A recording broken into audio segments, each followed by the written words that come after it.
ওই গো, তুমি খাওয়াটা বন্ধ করবে? উফ, ওটা তো জল ঢালতে চলে এসছে। ওইসব এসে গেছে। আরে ওই তো মন্দির খুলে দিলে বলে। তাদের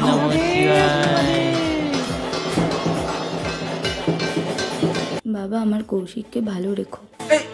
এই মেয়েটা তো আগের বছর সৈকতের নামে ব্রত রেখেছিল, আর তার আগের বছর কৈলাসের নামে, আবার এই বছর কৌশিক। কি বলছো গো প্রতিদেব? ওইটুকু মেয়েটা 3টে স্বামী? এগুলো স্বামী নয় গো পত্নী, এই এক একটা আসামি হয়ে গেল, কিছুদিন ধরে জেল খাটে আবার চলে যায়। যা বলেছো। বাবা, আমাদের আশীর্বাদ দাও, আমরা যেন সারা জীবন একসাথে থাকতে পারি। ছোট মেয়ে উচ্চ পরীক্ষা কোথায় সিট পড়েছে? প্রীতি করতে এসছে। এই সুন্দর ছিল মানো মানো। আমি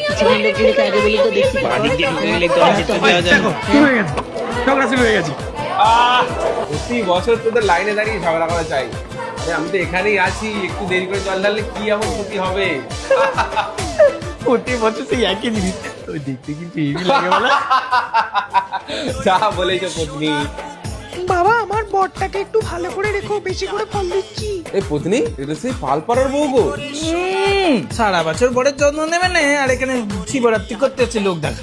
তবে যাই বলো, অনেক ফল দিয়েছে কিন্তু। তোমার তো গেলা পেলে আর কিছু চাই না, শুধু ফল ফল ফল দিচ্ছে বলে যা আশীর্বাদ দিয়ে দিবে। পত্নী রাখছো কেন? আমি আশীর্বাদ দিচ্ছি। এই কি করছো? এই লাইট কেন? এই তোদের লজ্জা করে না? হ্যাঁ, লোকের বড়ের গায়ে উঠে উপরে উঠে একবারে রিলস করছে। বেরো বেরো। রিলসটা আবার কি গো? ওসব ধাস টেপো না, তুমি জানো না। আবার দেখো না, এই তোমার চুল সোজা করে করে এসছে, দেখো না। আর দেখো, তাই তো গো, সবাই দেখছে আমার মতো জটা রাখছে। ট্রেন্ডে চলে এলো।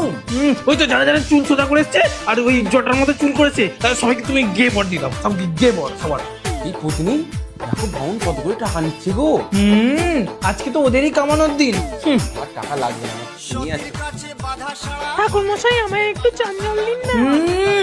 সারা বছর তোরাই তুই পাবে ভাবে গিয়ে মদ মাংস খাবি, আর আজকে চান্দল দিন না, চান্দল খেতে আসছিস। তারপর বিপি না ছিপি সব খাবে। হ্যাঁ, ওই সব খাবে। নন্দী একবার ঘুরতে গ্যারেজ করে দেখবি একবার। চান্দল খেতে এসছে। এই দুধের এক সুবিধা নয় তো, প্যাকেট দুধ। হ্যাঁ, এই আমার স্বামীকে দেওয়ার মতো একটা গরুর দুধ জোটে না তোদের।